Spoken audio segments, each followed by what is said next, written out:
दीदी के प्रति बाबा का संदेश गुलजार दादी द्वारा। जब मैं बाबा के पास गई तो क्या देखा, दीदी जी बहुत आराम से विश्राम कर रही थी। बाबा की गोदी में उसका सिर था, जैसे बाबा की गोदी ही दीदी का तकिया था और उसी तकिए पर आराम से विश्राम कर रही थी। जैसे ही मैं नजदीक गई, बाबा ने दीदी को बुलाया और कहा, दीदी देखो, मधुबन से आपके लिए याद प्यार आया है। दीदी ने हमें देखा और लेटे हुए ही ऐसे हाथ किया, हाथ मिलाया और कहा, आप भी आओ हमारे साथ, आप भी बाबा के तकिए पर लेट जाओ। हम भी लेट गए। हमको कमी क्या थी, अच्छा ही था। दीदी ने कहा, देखो ऐसा तकिया तो कभी किसी को नहीं मिला। मुझे तो बाबा ने 1 मास से तकिए पर ही सुला दिया है और मैंने बहुत अच्छे अच्छे अनुभव किए हैं। तुमने भी वो अनुभव नहीं किए होंगे जो हमने किए हैं।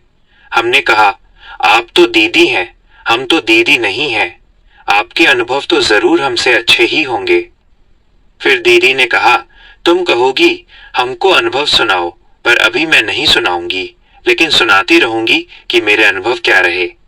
बाबा ने कहा, देखो नंबरवार तो है ही ना। सभी बच्चों में नंबर 1 तो दीदी दादी है। जैसे दीदी दादी नंबर 1 में है तो नंबर 1 को अनुभव भी तो नंबर 1 होंगे ना। दीदी निमित्त मात्र शरीर में थी। बाबा ने कहा, जैसे तुम लोग ट्रांस में आती हो तो तुम्हारे शरीर का सांस तो चलता रहता है, निकल थोड़े जाता है। ऐसे ही दीदी का सांस तो चल रहा था। शरीर को तो सांस चलने के कारण डॉक्टर भी छुट्टी नहीं दे रहे थे, तो सांस तो चल रहा था। परंतु जैसे तुम लोग ट्रांस में जाते हो और शरीर का सांस चलता रहता है और तुम अपनी धुन में होती हो, जो देखती हो उसी दुनिया में होती हो। इसी रीति से दीदी जी भी पूरा समय भिन्न भिन्न अनुभव में विचित्र रूप की ट्रांस में थी। आप लोगों जैसी ट्रांस नहीं थी। मैंने कहा, वो भी हम सुनेंगे, वो ट्रांस कौन सी होती है। बाबा ने कहा, जैसे नंबर 1 है वैसे ही नंबर 1 अलौकिक न्यारी विचित्र रूप की ट्रांस का पाठ रहा है। और कितना भी तुम लोग बुलाते थे, कोई कोई टाइम दीदी सुनती भी रही है, ऐसे नहीं कि नहीं सुनती रही है, अंदर सुनती भी रही है। परंतु जैसे कोई अपनी मस्ती में होता है ना, बहुत मस्त, कोई अच्छी चीज किसको मिल जाती है और उसमें ही लगे होते हैं तो नीचे आने की जैसे दिल ही नहीं होती है। इसी रीति से वो सुनती जरूर थी, समझती भी थी। मुझे बुला रहे हैं, मेरा आह्वान कर रहे हैं। गुलजार दादी बीच में अपना अनुभव सुनाती है। मुझे याद है, दीदी ने जिस दिन शरीर छोड़ा उससे 1 दिन पहले हमने डॉक्टर से छुट्टी ली थी कि आप दवा करो और हम दुआ करेंगे, इसलिए हमारी कोई भी बहन वहां बैठकर 20-25 मिनट योग करेगी। डॉक्टर ने कहा, ये तो बहुत अच्छा। दवा के साथ अगर आप लोगों की दुआ भी हो तो हमको तो बहुत अच्छा सहयोग है। भगवती डॉक्टर ने कहा था, आप लोगों को कोई नहीं रोक सकता है, आप जरूर बैठो। उस दिन 11:30 का समय था। हम लोगों ने रात और सुबह की प्राइवेट नर्स रखी थी। दिन की जो नर्स थी वो भी दीदी से बहुत स्नेही थी और बड़े स्नेह से कहती थी, दीदी जी आओ बुला रहे हैं, रोज ऐसे कहती थी। दीदी जी आपको हमको आबू में ले चलना है, वो बार बार यह कहती थी। पहले तो योग किया, फिर हमने कहा दीदी को बुलाओ, हिलाओ थोड़ा, क्योंकि उस दिन हमने देखा कि दीदी की आंखें तो खुली थी, पहले तो बंद थी 1-2 दिन, लेकिन पीछे खुली थी और आपे ही खुली थी। ऐसे कभी कभी दीदी की आंखों से लगता था जैसे देख नहीं रही है। उस दिन भी लगा दीदी देख रही है और आंखें, पलक ऐसे ऐसे हिल रही थी। बोलते हैं तो थोड़ा माथे पर निशान पड़ता है, ऐसे भी हो रहा था। हमने कहा, आज तो दीदी प्रैक्टिकल में जैसे हिला रही है। नर्स ने कहा, आप बोलो। हमने कहा, दीदी जी आज शाम को आबू में जाना है आपको, अभी उठो। अभी आप उठेंगी तभी हम शाम को आपको ले चलेंगे। नर्स ने भी बोला, दीदी जी टिकट आ गई है, आप उठो उठो उठो, अभी उठो। अच्छा नहीं उठ सकती हो तो हाथ हिलाकर बताओ कि आप सुन रही हो। तो दीदी जी में हाथ उठाने की ताकत तो थी नहीं, पर हाथ थोड़ा ऐसे किया, हिलाया। तो उस समय हमको ऐसा लगा कि आज दीदी जी हमारा आवाज सुन रही है, ऐसा लगा मुझे। लेकिन कोई पूरा होश तो नहीं था, कमजोरी काफी थी, जिस कारण हिल नहीं सकती थी। गुलजार दादी ने अपना अनुभव यहाँ पूरा किया। तो बाबा ने सुनाया, बच्ची बीच बीच में सुनती जरूर रही है और महसूस भी किया है, इतने सब मेरे से मिलने आ रहे हैं, पर इनको ब्रह्मा बाबा की याद जैसे काफी ज्यादा रही। तो बस ब्रह्मा बाबा के साथ मुझे वतन में मौज बनानी है, ये संकल्प इसका अंत तक था। ब्रह्मा बाबा के साथ इतना समय दीदी वतन में रही है, विचित्र ट्रांस के नजारे देखे, रूह रिहान की है और भिन्न भिन्न अनुभव किए हैं, बाकी आवाज जरूर सुना है और सेमी कॉन्शियस में जैसे कोई मस्त हो जाता है, बहलने में, रूह रिहान में, इसी रीति से बहुत समय रहा। तो हमने कहा, बाबा आप वतन में तो बुला रहे हो, पर यहाँ साकार सृष्टि में भी तो ऐसे हमारी बड़ी बड़ी दादियों की आवश्यकता है ना।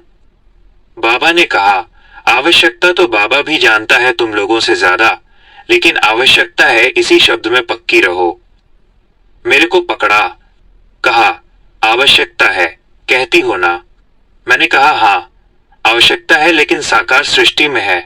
तो कहा, मैं भी साकार सृष्टि की आवश्यकता कह रहा हूं।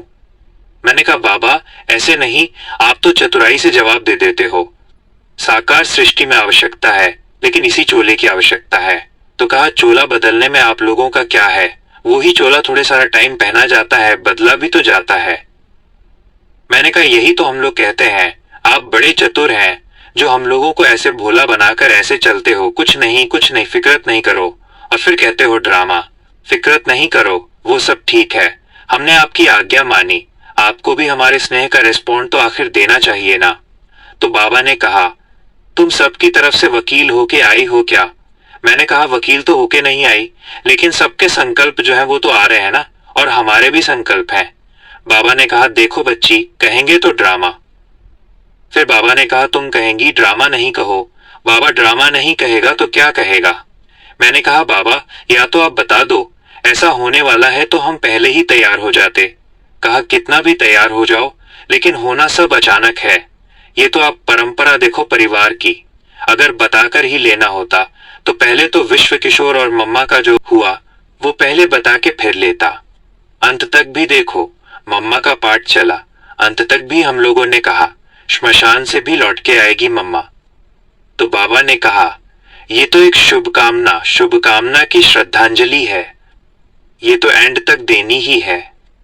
तो इसलिए आप ये क्यों कहते हो। बाबा पहले से बताओ, पहले से बताने का ड्रामा ही नहीं, ना है ना बताऊंगा। मैंने कहा, बताना ही नहीं है तो फिर हम चुप हैं, लेकिन थोड़ा सा इशारा। बाबा ने कहा, देखो तबीयत में थोड़ा सा इशारा आप लोगों को 2 दिन पहले दिया। पुनः गुलजार दादी अपना अनुभव सुनाती है। हमको याद है, हम जा रही थी बॉम्बे में तीसरी बार। मधुबन में हम 5 बजे पहुंचे और अगले दिन रमेश भाई और हम बॉम्बे के लिए रवाना होने वाले थे। तो दादी ने मेरे को कहा, तुम बाबा से छुट्टी लेकर जाओ। मैं गई तो सही, लेकिन उस समय मैंने दृश्य क्या देखा, जैसे ऑपरेशन थिएटर होता है, दीदी आराम से लेटी हुई हैं और बाबा ऐसे खड़े हैं। जैसे ऑपरेशन थिएटर में ऊपर एक सर्च लाइट होती है, चारों ओर लाइट ही लाइट थी, वातावरण बहुत बिजी था और बाबा इतना ऑफिशियल खड़ा था जो मेरी हिम्मत ही नहीं हुई पूछने की। पर दादी ने कहा, पूछ कर जाना तो पूछना तो पड़ेगा ना। तो मैं हिम्मत रखे धीरे धीरे बाबा के आगे गई। तो बाबा ने मेरे को देखा भी बड़ा ऑफिशियल, तो थोड़ा हिम्मत मेरी कम हुई। फिर भी मैंने कहा, अभी पूछ कर तो जाना है ना। तो मैंने धीरे से कहा, बाबा अभी मैं बॉम्बे जा रही हूँ। बाबा ने कहा, सहयोग के लिए पूछना होता है। तो मैं आ गई और बॉम्बे चली गई। थोड़ा सा वातावरण और बाबा का जो ऑफिशियल रूप देखा ना, तब से लेकर हमको भी लगा कि कुछ केस थोड़ा ऐसा है। बाबा ने कहा, देख नहीं रही हो, बाबा इतना बिजी है। वहां जाते ही डॉक्टरों ने भी कहा, थोड़ा सीरियस है, आप भले बता दो। वो तो फिर टेम्परेरी मशीनों से लेवल में आ गया, वो बात दूसरी थी, लेकिन इत्तला तो 2 दिन पहले ही थी। बाबा ने 3 दिन पहले दी और डॉक्टरों ने 2 दिन पहले दी। गुलजार दादी का अनुभव यहाँ पूरा हुआ। तो बाबा ने कहा, बाबा पहल कभी बताता ही नहीं है। ब्राह्मण कुल की रीत रस्म शुरू से देखो बच्चे कैसे चली आ रही है। विश्व किशोर गया तो बताया था। पुनः दादी का अनुभव, विश्व किशोर भाई का तो ऐसे ही हुआ था, बिल्कुल ऑपरेशन ठीक हो गया। अभी निकलना ही है हॉस्पिटल से, अचानक ही हार्ट फेल हुआ और सेकंड में चल पड़ा। ब्रह्मा बाबा का तो आपको पता ही है। दादी ने अपना अनुभव पूरा किया। इसलिए बाबा ने कहा, ये तो ब्राह्मण कुल की रीत रस्म जैसे शुरू से चली आ रही है, तो बाबा ऐसे कैसे बताएगा। फिर बाबा ने कहा, अच्छा बच्ची, बाबा बताता दीदी जाने वाली है, फिर आप क्या करते। दिल में थोड़ी तैयारी कर लेते, थोड़ी हिम्मत रख लेते, भाई जाने वाली है, हम भी थोड़ी श्रद्धांजलि देते थे, और तो कुछ नहीं कर सकते थे। अचानक का थोड़ा दूसरा लगता है। बाबा ने कहा, बच्ची, ड्रामा में ब्राह्मण कुल की ऐसी रीत रस्म ही नहीं है। शाम को बाबा आएंगे और सभी से मुलाकात करेंगे। स्नेह और शक्ति का संगम, जिनका पावन नाम है, ब्रह्मा बाबा की लाडली, जिनका निराला काम है। मुरली की गहराइयों को जिन्होंने साक्षात किया, सैकड़ों आत्माओं को प्रभु के प्रेम में निहाल किया। अगर आपको यह वीडियो अच्छा लगा हो तो चैनल को सब्सक्राइब जरूर करें और भी ऐसी वीडियो देखने के लिए ऊपर दिए गए बॉक्स को क्लिक करें।